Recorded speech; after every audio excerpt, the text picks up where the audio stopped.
जय श्री राधे कृष्ण।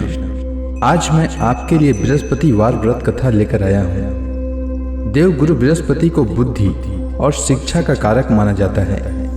गुरुवार को बृहस्पति देव की पूजा करने से धन, विद्या, मान, सम्मान, प्रतिष्ठा और कई अन्य मनोवांछित फल की प्राप्ति होती है। धार्मिक ग्रंथों के अनुसार गुरुवार को भगवान बृहस्पति की पूजा का विधान है। गुरुवार के दिन व्रत और कथा सुनने से घर परिवार में सुख समृद्धि बनी रहती है। गुरुवार व्रत की कई कथाएं प्रचलित हैं, तो आइए सुनते हैं गुरुवार व्रत कथा। प्राचीन काल की बात है। किसी राज्य में एक बड़ा प्रतापी और दानी राजा राज करता था। वह हर गुरुवार को व्रत रखकर दीन दुखियों की मदद करके पुण्य प्राप्त करता था। परंतु एक बात उसकी रानी को अच्छी नहीं लगती थी। वह न तो व्रत करती थी और न ही दान पुण्य में विश्वास रखती थी। इतना ही नहीं, वह राज्य को भी ऐसा करने से मना करती थी। एक समय की बात है। राजा शिकार खेलने के लिए वन गए। घर पर रानी और दासी थी। उसी समय गुरु बृहस्पति देव साधु का रूप धारण करके राजा के दरवाजे पर भिक्षा मांगने आए। साधु ने जब रानी से भिक्षा मांगी तो वह कहने लगी, हे साधु महाराज, मैं इस दान और पुण्य से तंग आ गई हूँ।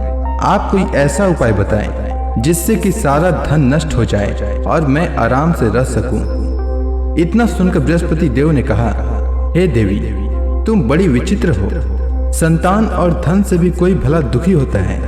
अगर अधिक धन है तो इसे शुभ कार्यों में लगाओ, कुंवारी कन्याओं का विवाह करवाओ, विद्यालय और बाग बगीचे का निर्माण करवाओ, जिससे तुम्हारे दोनों लोग सुधरें। परंतु साधु की इन बातों से रानी को खुशी नहीं हुई। उसने कहा कि मुझे ऐसे धन की आवश्यकता नहीं है जिसे मैं दान दूं और जिसे संभालने में मेरा सारा समय नष्ट हो जाए। तब साधु ने कहा, अगर तुम्हारी ऐसी इच्छा है तो मैं तुम्हें जैसा बताता हूँ तुम वैसा ही करना। गुरुवार के दिन तुम गोबर से घर को लीपना, अपने बालों को पीली मिट्टी से धोना, राजा से हजामत बनाने को कहना, भोजन में मांस मदिरा का प्रयोग करना, कपड़े धोबी के यहाँ धुलने देना। इस प्रकार 7 बृहस्पतिवार करने से तुम्हारा समस्त धन नष्ट हो जाएगा। इतना कहकर साधु के रूप में बृहस्पति देव अंतर ध्यान हो गए। साधु के अनुसार कई बातों को पूरा करते हुए रानी को केवल 3 बृहस्पतिवार ही बीते थे कि उसकी समस्त धन संपत्ति नष्ट हो गई। भोजन के लिए राजा का परिवार तरसने लगा। तब एक दिन राजा ने रानी से बोला कि हे रानी, तुम यहीं रहो, मैं दूसरे देश को जाता हूँ, क्योंकि यहाँ पर सभी लोग मुझे जानते हैं, इसीलिए मैं कोई छोटा कार्य नहीं कर सकता। ऐसा कहकर राजा दूसरे देश को चला गया। वहाँ वह जंगल से लकड़ी काट कर लाता और शहर में बेचता। इस तरह वह अपना जीवन व्यतीत करने लगा। इधर राजा के प्रदेश जाते ही रानी और दासी दुखी रहने लगी। एक बार जब रानी और दासी को 7 दिन तक बिना भोजन के रहना पड़ा तो रानी ने अपनी दासी से कहा, हे दासी, पास की ही एक नगर में मेरी बहन रहती है। वह बड़ी धनवान है। तू उसके पास जा और कुछ ले आ, ताकि थोड़ी बहुत गुजर बसर हो जाए। दासी रानी की बहन के पास गई। उस दिन गुरुवार था और रानी की बहन उस समय बृहस्पतिवार व्रत की कथा सुन रही थी। दासी ने रानी की बहन को अपनी रानी का संदेश दिया, लेकिन रानी की बड़ी बहन ने कोई उत्तर नहीं दिया। जब दासी को रानी की बहन से कोई उत्तर नहीं मिला तब वह बहुत दुखी हुई और उसे क्रोध भी आया। दासी ने वापस आकर रानी को सारी बात बता दी। यह सुनकर रानी ने अपने भाग्य को कोसा। उधर रानी की बहन ने सोचा कि मेरी बहन की दासी आई थी, परंतु मैं उससे कुछ नहीं बोली, इससे वह बहुत दुखी हुई होगी। इसीलिए कथा सुनकर और पूजा समाप्त करके वह अपनी बहन के घर आई और कहने लगी, हे बहन, मैं बृहस्पतिवार का व्रत कर रही थी। तुम्हारी दासी मेरे घर आई थी, परंतु जब तक कथा होती है तब तक न तो उठते हैं और न ही बोलते हैं, इसीलिए मैं नहीं बोली। बताओ दासी क्यों आई थी? रानी बोली, बहन, तुमसे क्या छिपाऊं, हमारे घर में खाने तक को अनाज नहीं है। ऐसा कहते कहते रानी की आंखें भर आई। उसने दासी समेत पिछले 7 दिनों से भूखे रहने की सारी बात अपनी बहन को बता दी। रानी की बहन बोली, देखो बहन, भगवान बृहस्पति देव सबकी मनोकामना को पूर्ण करते हैं। देखो, शायद तुम्हारे घर में अनाज रखा हो। पहले तो रानी को विश्वास नहीं हुआ, पर बहन के आग्रह करने पर उसने अपनी दासी को अंदर भेजा तो उसे सचमुच अनाज से भरा हुआ एक घड़ा मिल गया।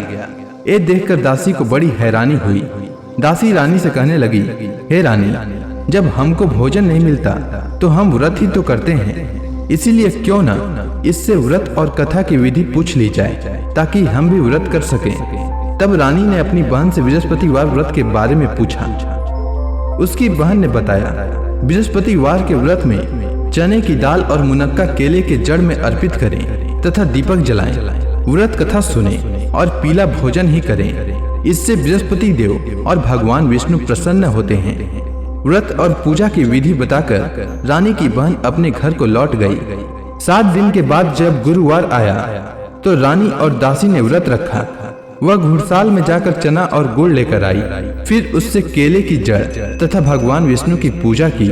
अब पीला भोजन की चिंता को लेकर दोनों बहुत दुखी हुई।